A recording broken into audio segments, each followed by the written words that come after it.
You're watching News 54.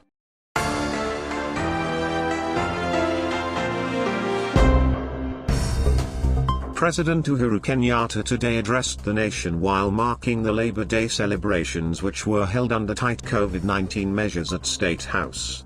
This day, dedicated to celebrate all workers in the country, had many Kenyans on high hopes that the president will deliver some good news amid the tough challenges faced due to the restrictions he announced a while ago.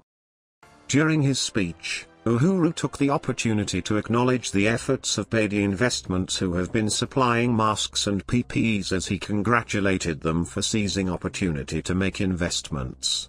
Over 2 million Kenyans lost their jobs since the pandemic hit the country.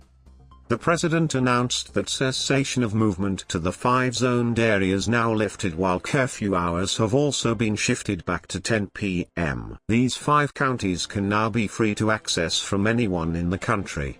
Hotels have also been opened once again, but encouraged to utilize social gathering.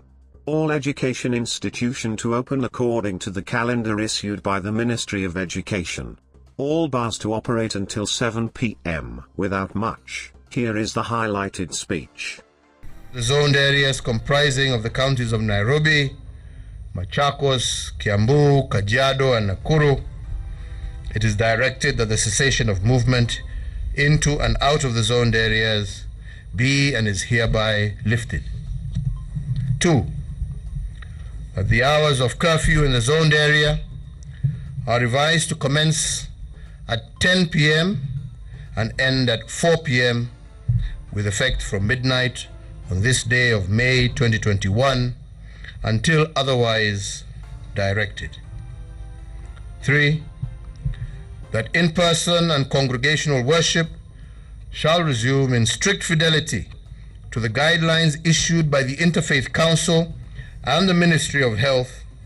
However, the attending congregation is still capped to 1/3 of the capacity of the place of worship. And that 4, the operations of restaurants and eateries in the zoned areas shall resume in accordance with the guidelines issued jointly by the Ministry of Health and the Ministry of Tourism and Wildlife, and restaurants are indeed encouraged to utilize outdoor spaces to maximize on physical and social distancing. For the entirety of the Republic of Kenya, it is directed as follows: that 1, all our educational institutions in all levels of learning shall reopen in accordance with the calendar issued by the Ministry of Education. And 2, that the resumption of sporting activities shall be guided by the regulations to be issued by the Ministry of Health jointly with the Ministry of Sports. 3, that all bars in the territory of the Republic of Kenya are to operate until 7 p.m.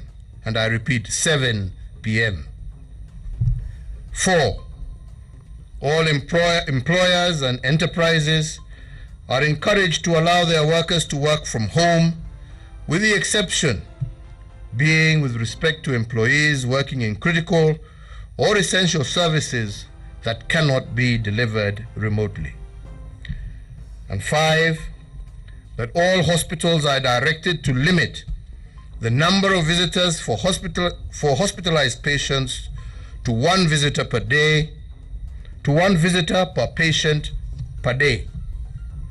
And 6, that the prohibition against political gatherings is extended until otherwise directed.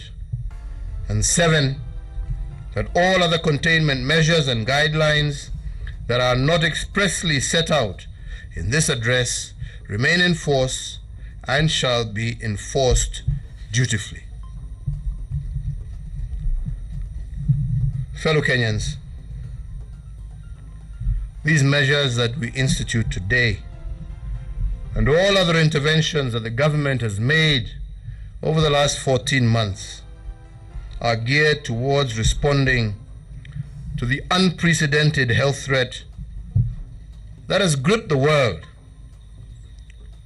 I want to once again reiterate that we have instituted these restrictions with no joy.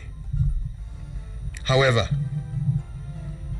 as a government with the responsibility and the mandate to protect the lives of Kenyans, we must fully acknowledge that that responsibility that is bestowed upon us calls for action to secure the lives of our people.